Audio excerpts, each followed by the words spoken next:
All right. Got me and my puppy partners. Let's have a little walk and talk. Oh, the wind is always blowing. Anyway, so we're gonna talk about three things today. One, Federal Reserve meeting. Number two, insider trading, which kind of goes in the same way. And number three, yield curve inversion. And what is better than looking at the 10 and 2? And what does that mean, right? And I'm not talking about 10 and 2 as in your steering wheel while you're driving, but I'm talking about yield curves. All right, first with the Fed meeting. So last week we talked about the Federal Reserve they got the inflation numbers in and they didn't come out good, right? So basically inflation's going up, they made a change, it went down, and the last month's numbers, it went back up. A little higher than it was before. Just an ounce higher, but to a US economy, 0.01%, that's huge. That is especially when you're trying to get it down, you know. So a lot of people think that in their meeting today, they are going to say, hey, we're going to raise it up. Right now, they've been raising up 50 basis points, which is 0.5%. So interest rates go up 0.5%, right? Every month. A lot of people think that they're going to raise 75 basis points or 0.75%, right? This will, in fact, double interest rates from the Fed funds rate, you know. You'll see housing interest rates fly up. Tech companies, stocks will probably go down because it's a little harder on them. And then it'll also affect credit cards pretty badly. You may get a little more in your savings account, but it's not going to be, for what inflation is, you're not even going to notice it. And 75 basis points is this like fear factor. Like everybody's saying if they raise it up 75 points, everybody's going to lose their mind, right? We'll see what happens. But they have a meeting today. We'll see what they say. You know, going to insider trading now. There's the wind. Going to I got the crazy hair. Going to insider trading now.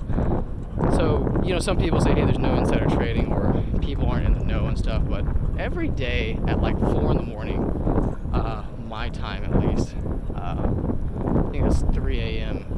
Sorry, it's 5 a.m. New York time. But I actually got that off. I think it's the market opens 4 a.m. New York time, but it opens 3 a.m. my time. Anyway, but the market's reacted today in a very positive way, right? They're up like 5%, which is pretty big for a market, right? So it's one of those things where it's like, and this is all over the place, right? People should have fear because they don't know what's coming, but it seems like some people know what is coming, and the Fed may not raise them very much. We'll see. But they say there's no insider trading. It's kind of hard to believe when you really look at things. So, all right, moving on to yield curves, the 2 and the 10. What does that mean, right? So, think about when you go to the doctor, right? You say, hey, I have some symptoms here. What should we do? And they may take some blood work, or you know, tap your knee or poke you and you know, listen to your heart and stuff like that. What they're trying to do is trying to get a scope of what's happening, right? To try and fix a problem. Okay. They see some signs and they're like, hey, we need to fix this problem. So they're trying to diagnose it and do tests, look at things, look at charts of blood work and such to figure out what the problem is. Okay. Well, in economics and macro, which is big broad brush strokes of how like the US and the world is doing. He likes macro. The 2 and the 10 are the kind of the gauges that people use to say, hey, is the economy good or bad? What's happening to it? Are we headed up? Are we headed down to recession? Is something gonna break? Stuff like that. And it's been proven like every time, except for like maybe like once or twice, when there's what's called an inversion in the 10-year and the 2-year yield, that we have a recession, that we're headed for a recession, right? So what does it mean by inversion, right? So the 10 and 2 are treasuries, right? And treasuries yield interest rates. So it's kind of like, you know, you park your money in a bank type thing, and you're like, hey, it gives me interest type thing. Same thing, except you're parking your money at the federal government, right? And what they say is they say, hey, we've got these 2-year or 10-year, they have even up to 30-year bonds that they sell to you, and they say, hey, here's a percentage. By the end of this, you'll get that percent per year until the bond is good. Then you get all your money back, type thing, right? You get a certain yield on it. Think about during the war, like war bonds, because the government needed to raise money, so they're like, hey, get on war bonds, type thing. And back then, it was a decent interest rate. It was like 8 to 12% or some 15%. I mean, you could live back in the good old days. You could live off the interest rates of bonds, man. It was like, this is great. We had a strong dollar. Things were good, Get back to those times. But I digress. So what happens when the inversion happens? So typically the 2-year yields are cheaper than the 30-year, right? 30-year costs more, type thing, because you have to put your money in for longer, okay? What this 2 and 10-year yield is when they invert. So you look at a chart, right? 30-year are this much, and 2-year are this much, right? Well, what happens is the inversion happens when the 2-year goes up and 30 years go down. What does that mean? So in other words, you're getting more interest for a shorter loan than you are a long-term loan. So why would you ever invest in long-term loans, right? You just keep throwing into short, throwing into short, throwing into short, right? And just recycle it. And this is a sign of a bad economy, because what it's saying is people are more in need of funds right now. They can't wait until the future happens, right? In other words, they need more money now. So when that inversion happens, when it becomes more profitable to borrow short-term debt, or to give a short-term debt than it is long-term debt, that's when we're headed. That is a sign that we're headed for an economic crash. That is a sign that, as an economic doctor, you're looking at these charts and you're saying something's wrong. Something is wrong, and unless we fix it, we're gonna have some even more bad news down the line. Which in economics, people never fix it. They never do. The fix is the crash, right?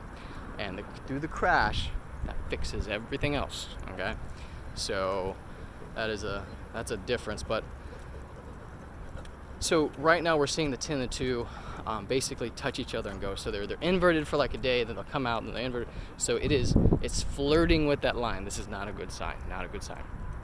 But earlier today, I heard something that was an even better indicator of how the economy's doing, recession or not, and that was, he called it the 5 and 30-year yield, right? And it's the same thing if it inverts, type thing. But why the 5 and 30? And this is coming from the Uneducated Economist. Great guy. I encourage you to look at his channel. He is he's one of those amazing people that didn't get a formal education, didn't go to economics class like myself, but have just learned really how the system works. Not how they teach you in college, not how they teach you what they want you to learn, but how the system really works. And once you know how the system works, you can work the system. Because if you're not working the system, I guarantee you somebody is, and they're going to work it over you, type thing. They're going to work you over. But this comes from his channel, and he was saying that Alan Greenspan, which is one of the former Fed chiefs, said that the better case of economic a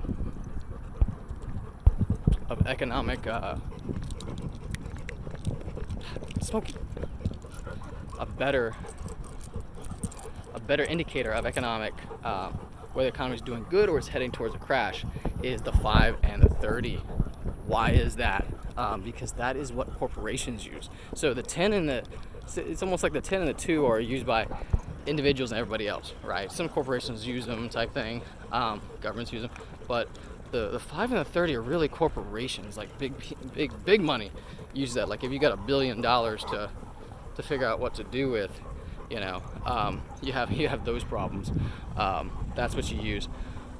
And he said, well, when they invert, what it's telling you is that leaders of corporations don't feel that the economy is safe to invest in.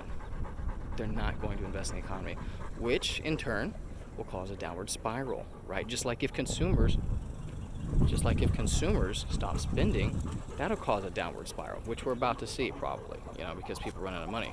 But these things cause downward spirals. And so that was a great indicator. It's like, okay, if big corporations, big leaders of big corporations aren't spending money, there's a reason for that. They don't think the economy is going to grow. You're not going to put a ton of money into a bank that is failing, right?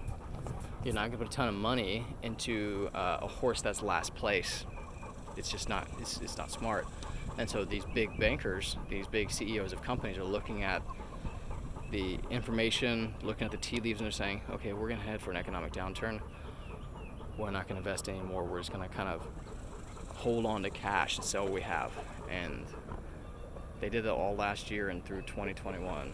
Well, through this year and 2021. So, yeah, buckle up, people. We're headed for a bumpy ride, but you can be prepared. Like and subscribe. Share this with your friends. If something on this didn't make sense, let me know.